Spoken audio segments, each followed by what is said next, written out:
ഡാ ഉണ്ണി, എഴുന്നേൽക്കടാ. ഏതോ ഗർത്തത്തിൽ നിന്ന് തന്നെ ആരോ വിളിക്കുന്നത് പോലെ. ഡാ കണ്ണാ, നിന്റെ പാലുണ്ണി ഇത് കണ്ണും തുറന്ന് സ്വപ്നം കാണുകയാണോ? ഛേ, മരിച്ചിട്ടും ആരാ എന്നെ പാലുണ്ണി എന്ന് വിളിക്കുന്നേ? മോശായിപ്പോയി, വളരെ മോശായിപ്പോയി. പെട്ടെന്ന് തലയിൽ എന്തോ ശക്തമായി ഒന്ന് വീണിരുന്നു. അമ്മേ! ഉണ്ണി ഒരു അലർച്ചയോടെ സീറ്റിൽ നിന്ന് ചാടി എഴുന്നേറ്റ് പകപ്പോടെ ചുറ്റും നോക്കി. അന്നേരം കണ്ടു തന്നെ തുറിച്ചു നോക്കുന്ന 5 മുഖങ്ങൾ. പിന്നെയും അവൻ്റെ മിഴികൾ ആരെയോ തേടി. എത്ര തിരഞ്ഞിട്ടും താൻ നോക്കുന്ന ആളെ മാത്രം അവിടെ കണ്ടില്ല. അതോടെ അവനിൽ വെപ്രാളം നിറഞ്ഞു. അവൻ്റെ ഈ കോപ്രായങ്ങൾ കണ്ട് അവിടെയുണ്ടായിരുന്ന 5 ജോഡി മിഴികൾ കുറുകി. ഡാ, ഹണിമൂൺ പോയി വരുമ്പോഴേക്കും ഇവൻ്റെ ഉള്ള ബോധവും പോയോ? കിച്ചു ഫൈസിയുടെ ചെവിയിൽ മെല്ലെ പിറുപിറുത്തു. ഡാ, പൂർവി എവിടെ? ഉണ്ണി ആദിയോടെ ചോദിച്ചു. അപ്പോഴും അവൻ്റെ മിഴികൾ ചുറ്റും പരതുന്നുണ്ടായിരുന്നു. ആ നേരം അവൻ്റെ മിഴികളിൽ നേരിയ നീർത്തിളക്കം രൂപപ്പെട്ടു. അവൻ അന്നേരം തൻ്റെ പാതിയെ വേഗം കണ്ടാ മതിയെന്നായിരുന്നു. ആ സ്വപ്നം അത്രയ്ക്കും അവൻ്റെ ഉള്ളുലച്ചിരുന്നു. സ്വപ്നമായിരുന്നുവെങ്കിലും അവളുടെ കണ്ണുനീർ തന്നെ വല്ലാതെ അലട്ടുന്നത് പോലെ. താൻ ഇല്ലാതായാൽ എൻ്റെ പൂർവിയുടെ അവസ്ഥ ഇതായിരിക്കില്ലേ? അതോർക്കെ അവൻ്റെ ശരീരമൊന്ന് വിറച്ചു. ഉണ്ണി, എന്താടാ? ഉണ്ണിയുടെ മിഴികൾ നിറഞ്ഞത് കണ്ട് കണ്ണൻ വേഗം അവൻ്റെ തോളിൽ കൈവച്ച് ആവലാതിയോടെ ചോദിച്ചു. അത് കണ്ണാ, ഞാൻ.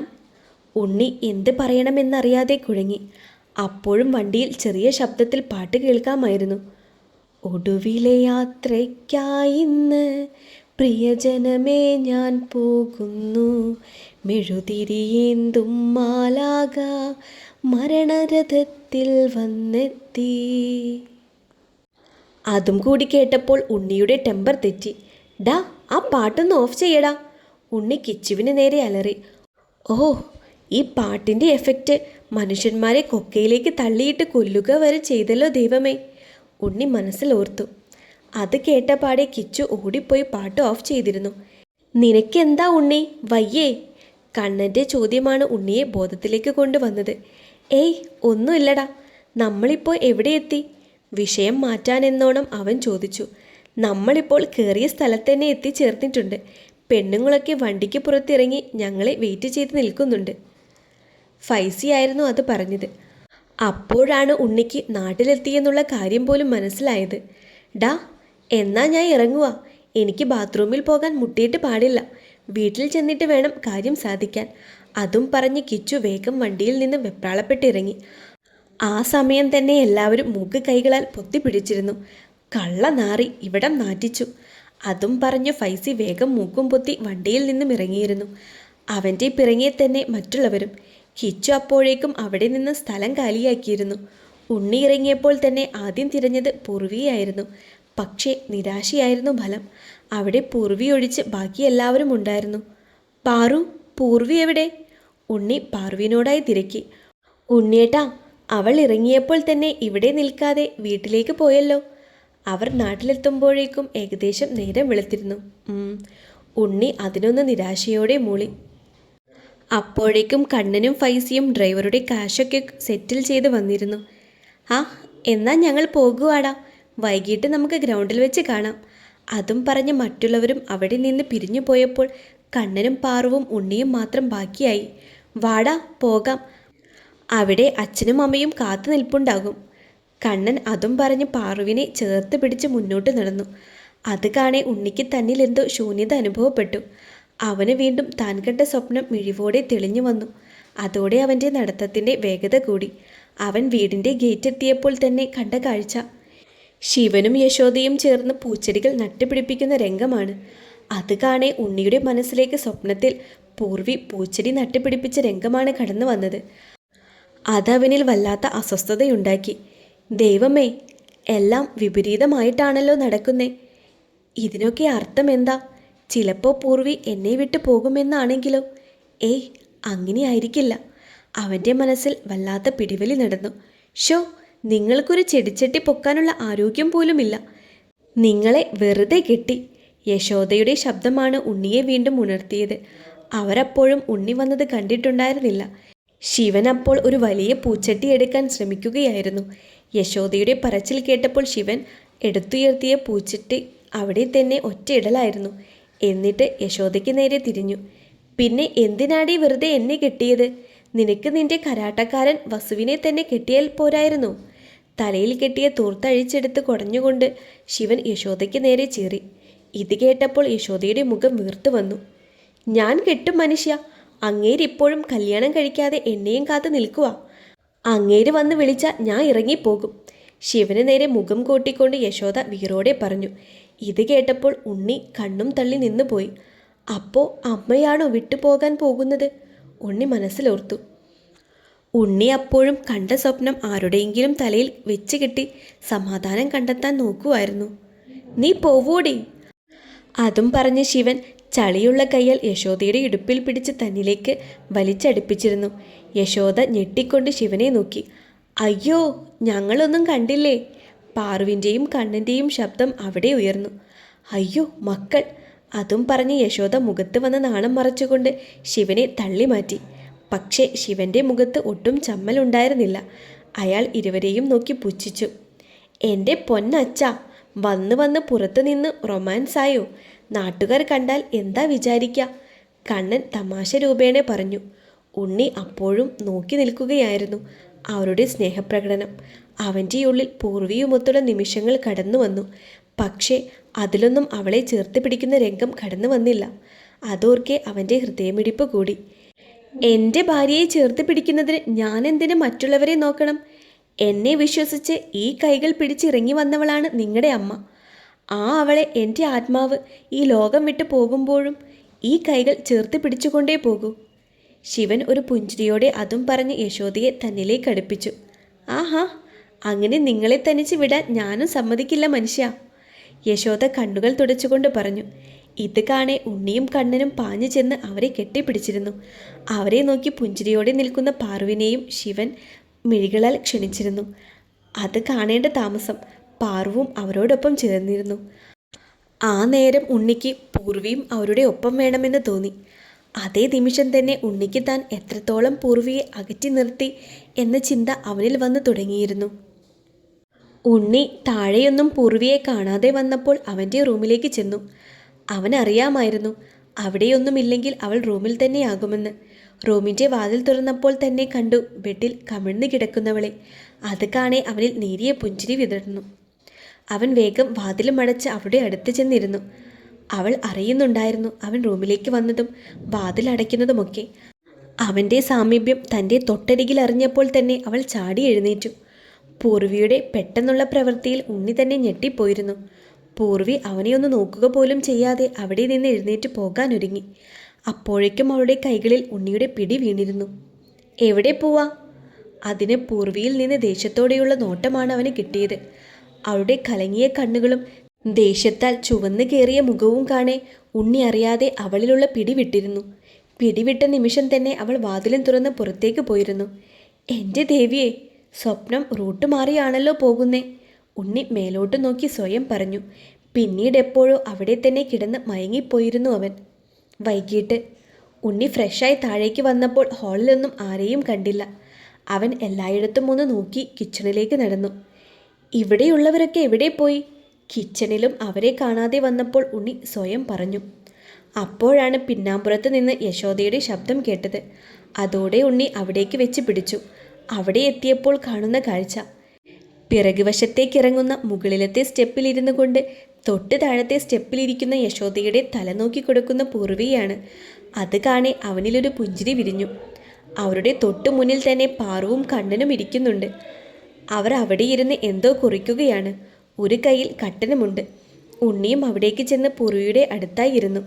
അതറിഞ്ഞതുപോൽ യശോദയുടെ മുടിയിഴകളിൽ ഓടിക്കൊണ്ടിരുന്ന പൂർവിയുടെ കൈകൾ നിശ്ചലമായി. അയ്യോ, നിർത്തല്ലേ മോളെ, ഇവിടെയും കൂടെ ഒന്ന് നോക്ക്, അവിടെ വല്ലാത്ത ചൊറിച്ചിലുണ്ട്. പൂർവി തല നോക്കുന്നത് നിർത്തിയെന്ന് കണ്ടപ്പോൾ യശോദ കെഞ്ചിക്കൊണ്ട് പറഞ്ഞു. അത് കേൾക്കെ പൂർവി വീണ്ടും തല നോക്കുന്നത് തുടർന്നു. ഉണ്ണിയുടെ മിഴികൾ പൂർവിയിൽ തന്നെയായിരുന്നു. അവൻ അവളെ ആദ്യമായിട്ട് കാണുന്നത് പോലെ മിഴികൾ ചിമ്മാതെ അവളെ നോക്കിക്കൊണ്ടിരുന്നു. അതറിഞ്ഞപ്പോൾ അവനോട് ദേഷ്യമാണെങ്കിലും പൂർവിയിൽ വല്ലാത്തൊരു പരവേശം നിറഞ്ഞു. പെട്ടെന്നാണ് കണ്ണൻ്റെ ശബ്ദം അവിടെ ഉയർന്നത്. ഉണ്ണി, നീ എപ്പം വന്നു? അത് കേൾക്കെ ഉണ്ണി വേഗം പൂർവിയിലുള്ള നോട്ടം മാറ്റി കണ്ണന് നേരെ തിരിഞ്ഞു. ഞാൻ ഇപ്പോൾ വന്നതേയുള്ളൂ. ദാ ഉണ്ണിയേട്ടാ. പാറു തങ്ങളുടെ കയ്യിലുണ്ടായിരുന്ന പാത്രത്തിലുള്ള വറുത്ത കടല ഉണ്ണിക്ക് നേരെ നീട്ടി. അവനൊരു പുഞ്ചിരിയോടെ ഒരു പിടി വാരിയെടുത്തു.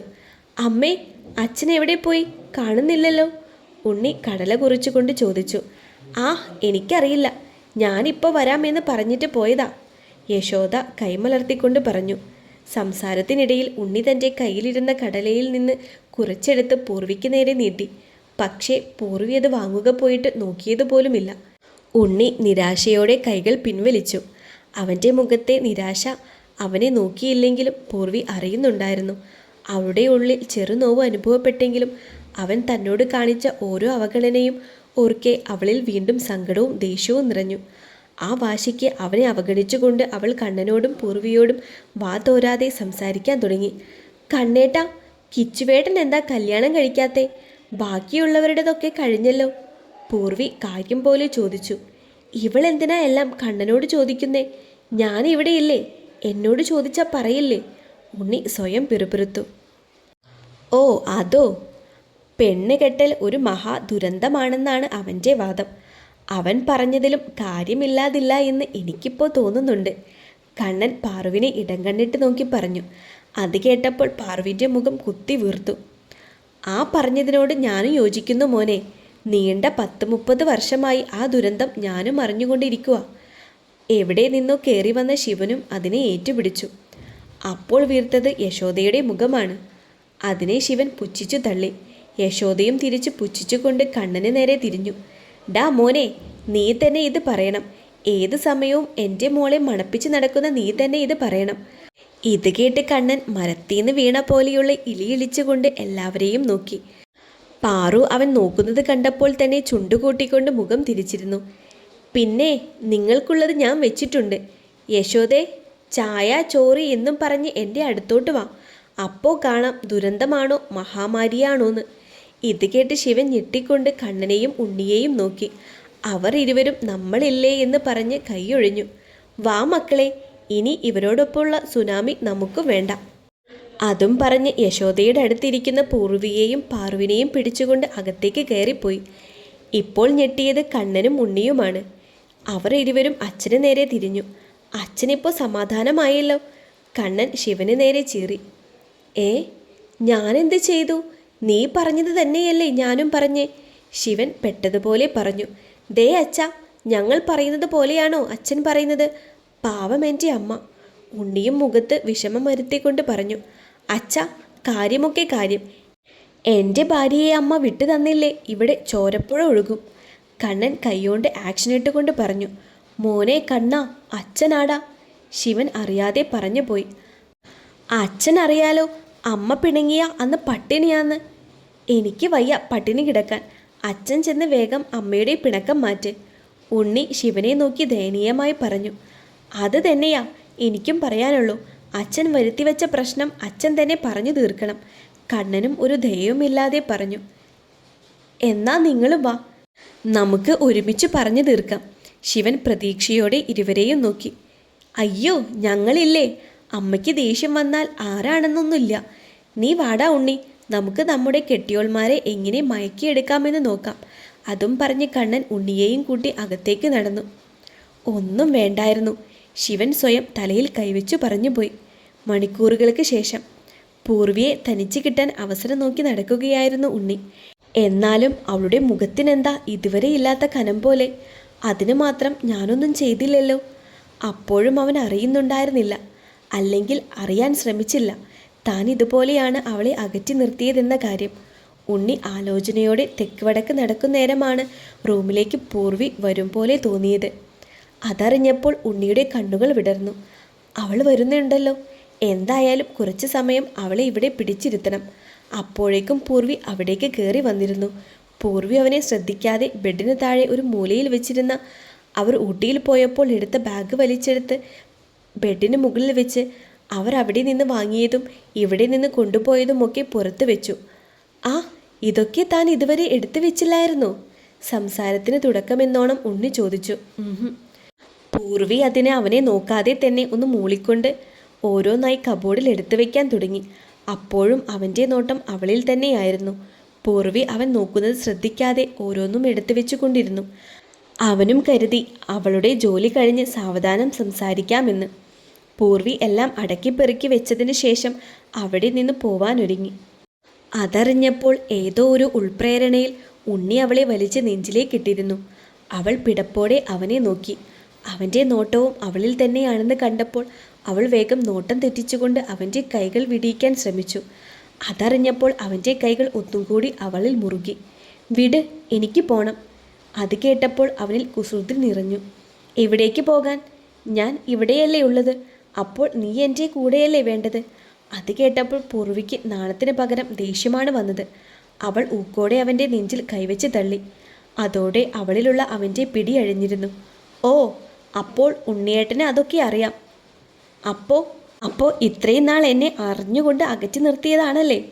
അത് പറഞ്ഞു കഴിഞ്ഞപ്പോഴേക്കും അവൾ കരഞ്ഞു പോയിരുന്നു. അവളുടെ വാക്കുകൾ കേട്ട് പകച്ചിരുന്നവൻ അവൾ കരയുന്നത് കാണി വല്ലാതെയായിപ്പോയി. മോൾ എന്തൊക്കെയായി പറയുന്നേ? ഞാൻ എപ്പോഴാണ് നിന്നെ അകറ്റി നിർത്തിയേ? അതും പറഞ്ഞവൻ വീണ്ടും അവളെ ചേർത്ത് പിടിക്കാനൊരുങ്ങി. അത് കാണെ അവൾ വേഗം അവൻ്റെ കൈ തട്ടി മാറ്റിയിരുന്നു. അന്നേരം അവളിൽ മുന്നിട്ട് നിന്നത് ദേഷ്യത്തേക്കാൾ ഉപരി അവനോടുള്ള പരിഭവമായിരുന്നു. നിങ്ങളിനി എന്നെ തൊടണ്ട. നിങ്ങളുടെ രേണുകയെ പോയി തൊട്ടാൽ മതി. കരയുന്നതിനിടയിൽ അവളുടെ വാക്കുകൾ ഇടയ്ക്കിടെ മുറിഞ്ഞു പോയിരുന്നു. ആരാ ഈ രേണുക? ഉണ്ണി ഞെട്ടലോടെ ചോദിച്ചു. അത് കേട്ടപ്പോൾ പൂർവിക്ക് വീണ്ടും ദേഷ്യം വരാൻ തുടങ്ങി. എന്നെ ഇനിയും പൊട്ടിയാക്കാൻ നോക്കണ്ട.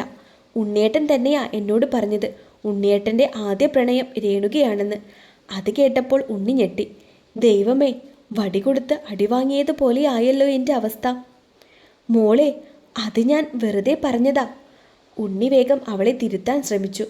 ഓ, വെറുതെ പറഞ്ഞത്. നിങ്ങൾ നുണ പറയാൻ നോക്കണ്ട ഉണ്ണിയേട്ടാ. നിങ്ങൾ രേണുക പോകുന്ന വഴിയിൽ ലെറ്റർ ഇട്ട് പോയതും ആ ലെറ്റർ രേണുകയോടൊപ്പം വന്ന അവളുടെ അമ്മാവന് കിട്ടിയതും അമ്മാവൻ നിങ്ങളെ തല്ലാൻ വന്നതുമൊക്കെ കിച്ചുവേട്ടൻ എന്നോട് പറഞ്ഞിരുന്നു. ഇത് കേട്ട് ഉണ്ണി അവളെ വായും തുറന്ന് ഒരു നിമിഷം നോക്കിപ്പോയി. എന്നിട്ട് മനസ്സിൽ കിച്ചുവിനെ നന്നായി സ്മരിച്ചു. കിച്ചു! ആ നിമിഷം തന്നെയാണ് വാതിലിൽ ആരോ കൊട്ടിയത്. പൂർവി കണ്ണൊക്കെ തുടച്ച് വേഗം ചെന്ന് വാതിൽ തുറന്നു. ഉണ്ണിയേട്ടാ! ആ നിമിഷം തന്നെ മാളു പൂർവിയെ തള്ളി മാറ്റി അകത്തേക്ക് കയറിയിരുന്നു. അതോടെ പൂർവി ഉണ്ണിയെ ഒന്ന് നോക്കിക്കൊണ്ട് പുറത്തേക്ക് പോയി.